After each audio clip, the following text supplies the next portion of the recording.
വയനാട്ടിൽ CPM നിയന്ത്രണത്തിലുള്ള ബ്രഹ്മഗിരി സൊസൈറ്റിയുമായി ബന്ധപ്പെട്ട് വലിയ അഴിമതി, ഞെട്ടിപ്പിക്കുന്ന അഴിമതികളാണ് കഴിഞ്ഞ ദിവസങ്ങളിലൊക്കെ കേരളം ചർച്ച ചെയ്തത്. അപ്പോൾ അതിനകത്തുള്ള ചില വിക്ടിംസുമായി, ഇരകളുമായി ഞാൻ സംസാരിച്ചിരുന്നു. CPM നേതൃത്വത്തിൻ്റെ അറിവോടുകൂടിയാണ് ഏതാണ്ട് 120 കോടി രൂപയുടെ അഴിമതി നടന്നതായി വ്യക്തമായിട്ടുള്ളത്. ഒരു സൊസൈറ്റി ഉണ്ടാക്കി ആ സൊസൈറ്റിയുടെ പേരിൽ വിവിധ സംരംഭങ്ങൾ തുടങ്ങുക എന്ന് പറഞ്ഞ് അതിൻ്റെ ലാഭവീതം നൽകാം എന്ന് ജനങ്ങളെ പറഞ്ഞ് വിശ്വസിപ്പിച്ചിട്ടാണ് കോടികൾ CPM നേതാക്കന്മാർ വാങ്ങിയിട്ടുള്ളത്. ഇതിനകത്ത് ഇരകളായ ഭൂരിഭാഗം ആളുകൾ CPM പ്രവർത്തകരാണ്, DYFIക്കാരാണ്. പലർക്കും പാർട്ടിയെ തള്ളിപ്പറയാൻ കഴിയാത്തതുകൊണ്ടാണ് അത് തുറന്നു പറയാത്തത്. ചിലരെങ്കിലും തുറന്നു പറയാൻ തയ്യാറാവുകയും ചെയ്തു. 2-3 കാര്യങ്ങളാണ്. ഒന്ന്, ഈ 120 കോടി രൂപ വിവിധ സംരംഭങ്ങളുടെ പേരിൽ വരെ ദൂർത്തടിച്ചും മറ്റു രീതിയിലും അഴിമതി നടത്തിയുമൊക്കെ നഷ്ടപ്പെടുത്തിയ പണം നികത്താൻ വേണ്ടി സംസ്ഥാന സർക്കാർ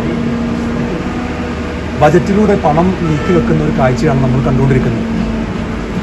CPM നേതാക്കന്മാർ അടിച്ചു മാറ്റിയ പണം എന്തിനാണ് സാധാരണക്കാരൻ്റെ നികുതി പണത്തിലൂടെ പരിഹരിക്കാൻ വേണ്ടി ശ്രമിക്കുന്നത്? കഴിഞ്ഞ ബജറ്റിൽ മാത്രം 10 കോടി രൂപയാണ് ഈ ബ്രഹ്മഗിരി സൊസൈറ്റിക്ക് വേണ്ടി സംസ്ഥാന സർക്കാർ നീക്കിവെച്ചത്.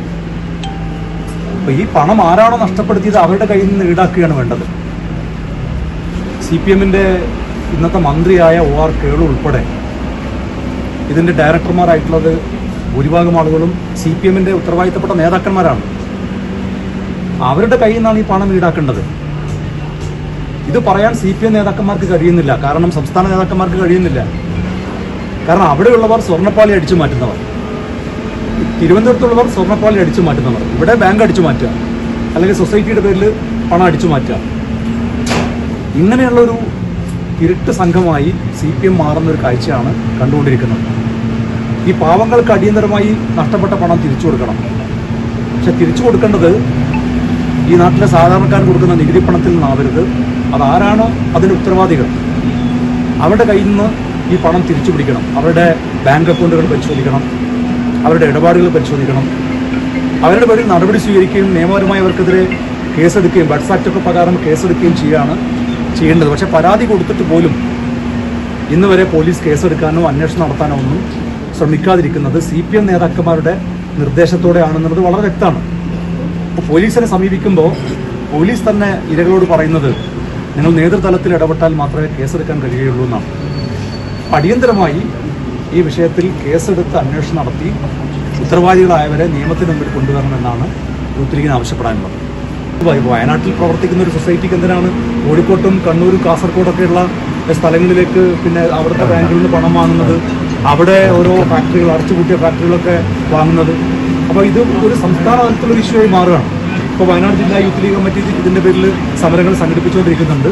വരും ദിവസങ്ങളിൽ ഈ സമരം സംസ്ഥാന വ്യാപകമായി തന്നെ, കാരണം കണ്ണൂരും കാസർഗോഡും ഒക്കെ കോഴിക്കോടും ഒക്കെയുള്ള ഇടപാടുകൾ ഈ സൊസൈറ്റി നടത്തിയതായി വ്യക്തമായിട്ടുണ്ട്.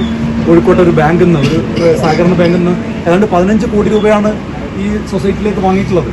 അപ്പോൾ കോഴിക്കോട്ടെ ഒരു ബാങ്കിൽ നിന്ന്, സഹകരണ ബാങ്കിൽ നിന്ന്, CPMൻ്റെ ഒരു സഹകരണ ബാങ്കിൽ നിന്ന് 15 കോടി കൊടുക്കണമെങ്കിൽ സംസ്ഥാന തലത്തിലുള്ള CPM നേതാക്കന്മാരുടെ ഇടപെടൽ വേണം. അതൊരു സംസ്ഥാന ഇഷ്യൂ ആണ്. അപ്പോൾ ആ നിലക്ക് സംസ്ഥാന തലത്തിലും ഈ വിഷയം സമരമാക്കി കൊണ്ടുവരാൻ ഞങ്ങൾ ആലോചിക്കുന്നുണ്ട്.